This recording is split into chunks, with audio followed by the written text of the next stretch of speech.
Hey guys! So in this video, we're going to be going over the saxophone part for Clarke's band piece, High Adventure.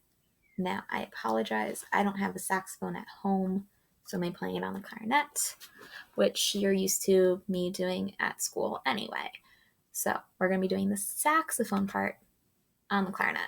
They're very similar, they're both woodwinds, they both play with reeds, but this is the saxophone part. And this is High Adventure, which was written by the composer Paul Lavender. Now, if you are not a saxophone player and you're watching this video, please follow along, listen, follow with your part, see how it fits together, see how it's different, play along even. But it's very important, it's very helpful. So I'm going to be playing this piece in sections, which means I'm going to be starting at measure 1 and then going all the way to measure 10, 11 through 18, 19 to 26, 27 to the end. And when we get there, I'll adjust the screen so you can see it all. So we're going to play through it in sections based on the rehearsal numbers. So I'm going to start in the very, very beginning, and we're just going to take a look. Pretty simple, half notes, quarter notes. Jump up to that D, make sure you're ready for A to D. Here we've got an F sharp, which remember is G with your middle finger. G with your middle finger is F sharp, and it should sound something like this. It should be low, it should not be a high note, lower than your G. So again, that's your middle finger, and then we keep going. A lot of G's. Watch out for if it's a half note or quarter notes. Switches. This note, that is an E. So here, let me highlight it. That note is a low E. So it's like your F sharp, but you add your first finger too. Or you can think of it as your D. Lift up that finger. No thumb. So no thumb for this. Just like in your 6-note scale, you go up to E. So it's the same thing, but no thumb. So it's a low note. And that's your low E. And then in this measure, you have F sharp again. So you have G, G, E, G, F sharp, G, and then just percussion where we rest. So we're going to play measure 1 through measure 10. And this is the saxophone part played on the clarinet. 1, 2, 3, 4.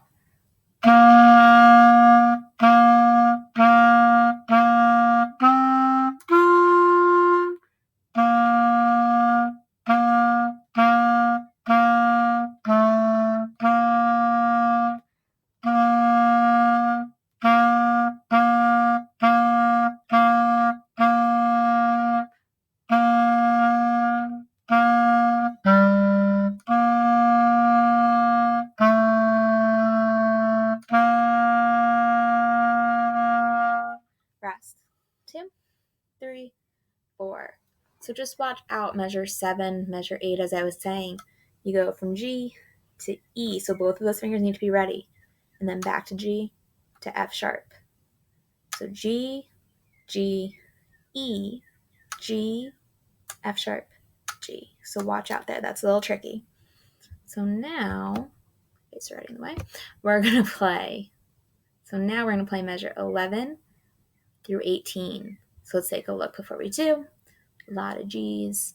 We have another E, so watch out. Remember, G with these two fingers. Back to G, more G's, F sharp again. Lots of G's, another E, more G's, F sharp, and G. So the only notes you have from 11 to 18 is either G, E, or F sharp.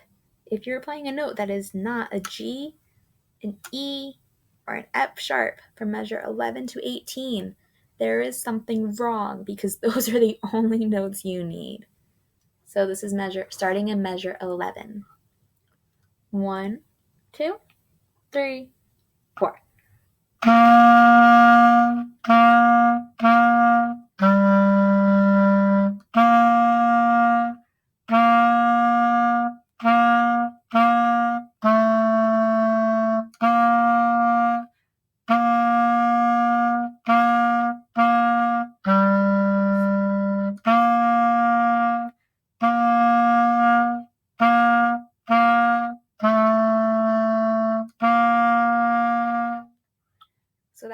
11 through 18.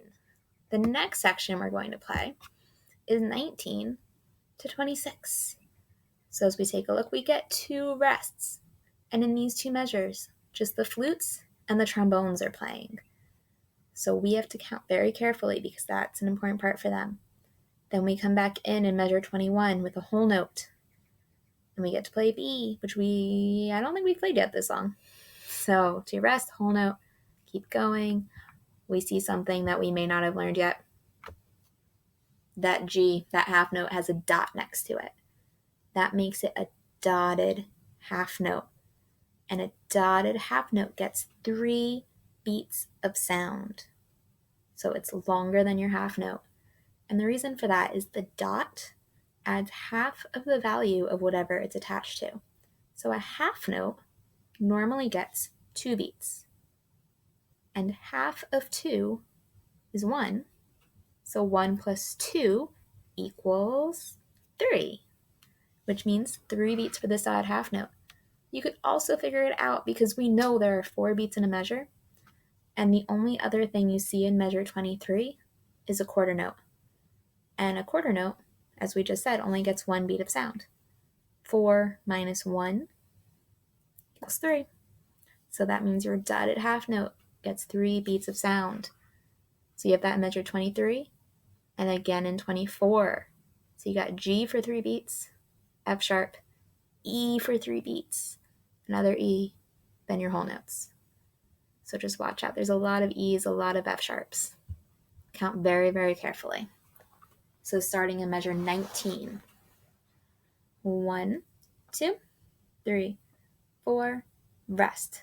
2, 3, 4, rest. 2, 3, 4.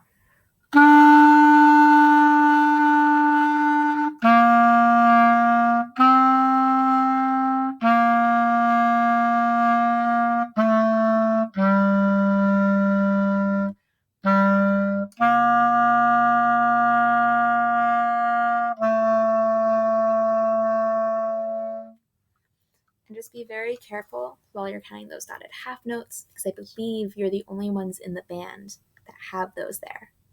So make sure 3 beats for your dotted half note. Now I'm going to adjust the screen so that we can see the rest. Move my face. Cool. So now we're going to play 27 until the end because that is our last rehearsal number. So in measure 27, we get to have some melody, which is very exciting. We're playing our higher notes. We get B's, we get C's. I don't think there's any D's, so let's take a look. We got half notes, quarter notes, C to G. So we know next line. Watch out, there's another E. So watch out for that. You're going to be really good at E's by the time you've learned this whole song. F sharp, middle finger, more G's, more F sharps, G, G, and then some quarter rests. And at the very, very end, we get this new symbol, that little semicircle with a dot. That is called a fermata. And a fermata means to hold. So that means that G, that whole note, is going to be longer than the 4 beats that it's supposed to get because we're holding it. So at home, you can just play it as long as you want. Make sure it's longer than 4 beats. When we're at school, then you will hold it as long as I say. So until you see me go like that and cut you guys off is how long that G is going to be. But right now at home, just make sure it's longer than 4 beats. So I'm going to start in measure 27 and play all the way to the end. And again, this is the saxophone part of High Adventure. So 27 to the end. 1, 2, 3, 4.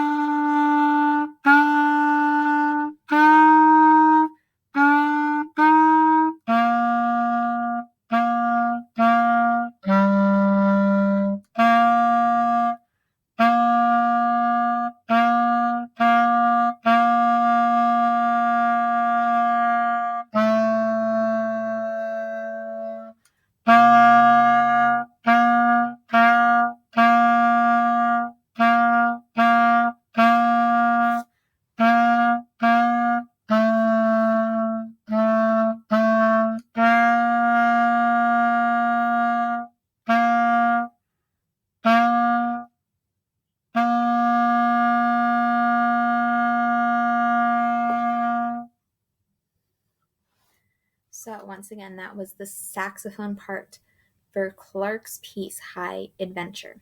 So if you're a saxophone player, make sure you play along, follow along. If you play a different band instrument, follow your part, see how it fits, play your part along with it. Try to create a little band at home by doing that. So yeah, I hope this is helpful. I hope everyone is doing well. Keep practicing, and I'll see you guys in the next video. Bye, guys.